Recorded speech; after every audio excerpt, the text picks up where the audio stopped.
លោកខុនជឿនសមាគមមនុស្សចាស់និងកុមារនៅសង្កាត់ចំការសំរោងក្រុងបាត់ដំបងបានបង្ហាញនៅអារម្មណ៍ចង់ចែករំលែកនៅបទពិសោធន៍របស់ខ្លួនដល់ក្មេងៗចំនួនក្រោយដើម្បីឲ្យគាត់ក្លាយទៅជាទំពាំងស្នងឫស្សីក្នុងការចូលរួមកិច្ចការអភិវឌ្ឍប្រទេសជាតិឲ្យមានការរីកចម្រើនជឿនលឿនថែមទៀតការលើកឡើងនេះក្នុងឱកាសដែលលោកបានចូលរួមក្នុងវេទិកាជួបជុំមនុស្សវ័យចាស់នាទិវាសុខភាពពិភពលោកខួបលើកទី78ឆ្នាំដែលរៀបចំឡើងដោយអង្គការមនុស្សចាស់កម្ពុជាប្រព្រឹត្តទៅនៅថ្ងៃទី7 ខែមេសាឆ្នាំ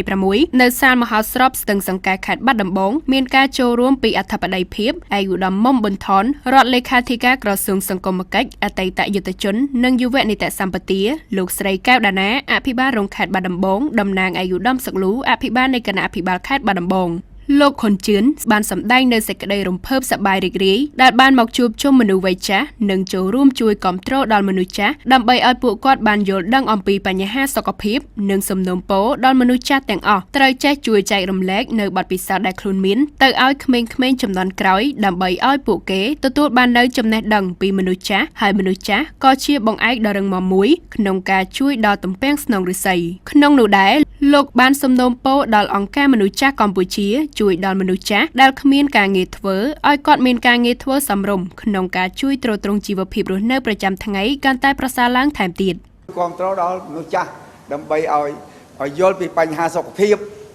មកហើយក៏ថ្លែងអំណរគុណដល់អង្គការចាស់ជរានៅប្រចាំនៅខេត្តបាត់ដំបងដែរដែលបានប្រាប់នឹងអញ្ជើញខ្ញុំមកខ្ញុំរីករាយហើយលើកទី1ហើយខ្ញុំបានចូលនឹងខ្ញុំអត់ដែលបានចូលទេបាទដូច្នោះខ្ញុំចុងក្រោយនេះខ្ញុំមានអីច្រើនទេគ្រាន់តែសូមឲ្យចាស់ទាំងអស់គ្នាដឹងថាខ្លួនឯងចាស់តើយើងជួយអ្វីដល់ក្មេងចំនួនក្រោយខ្លះដើម្បីជាបង្អែកជាឫស្សីដ៏រឹងមាំរួចយើងរួមគ្នាជួយទប់ស្កាត់អ្វីដែលមិនប្រក្រតីសម្រាប់ក្មេងៗបាទហើយមួយទៀតគឺខ្ញុំសំណូមពរដល់ខាង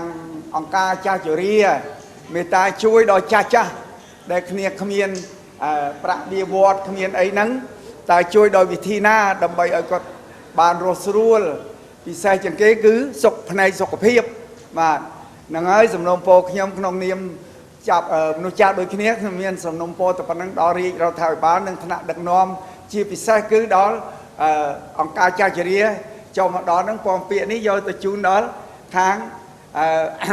ចាស់ជរានៅក្រសួងផងបាទសូមអរគុណលោកស្រីកែវដាណាមានមតិចូលរួមដោយលើកឡើងថាខេត្តបាត់ដំបងកន្លងមកធ្លាប់មានបង្កើតជាសមាគមមនុស្សចាស់ទូទាំងឃុំតាំងពីឆ្នាំ2017ពេលនោះមានតែ102ឃុំដោយឡែកទើបកើនឡើង103ឃុំនៅក្នុងឆ្នាំ2019ដែលបង្កើតឃុំថ្មីមួយទៀតនៅស្រុកបាវិលក្នុងឆ្នាំ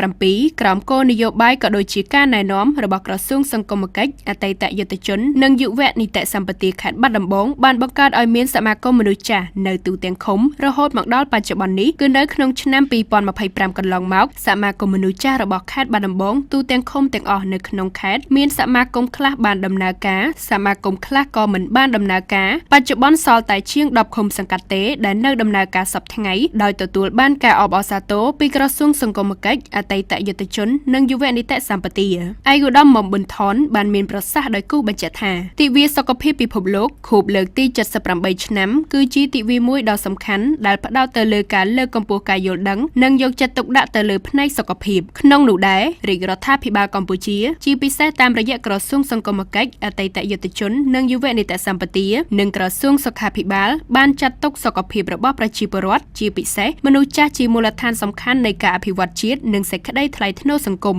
បន្ថែមពីនេះក្នុងគោលនយោបាយជាតិស្តីពីមនុស្សវ័យចាស់ឆ្នាំ2017-2030ក៏បានកំណត់នៅទិសដៅនិងយុទ្ធសាស្ត្រមួយចំនួនសម្រាប់អាទិភាពទី2ដែលផ្ដោតទៅលើសុខភាពនិងសុខុមាលភាពសំដៅលើកម្ពស់ភាពសកម្មគុណភាពជីវិតនិងដំណើរឆ្ពោះទៅរកវ័យចាស់ប្រកបដោយសុខភាពល្អ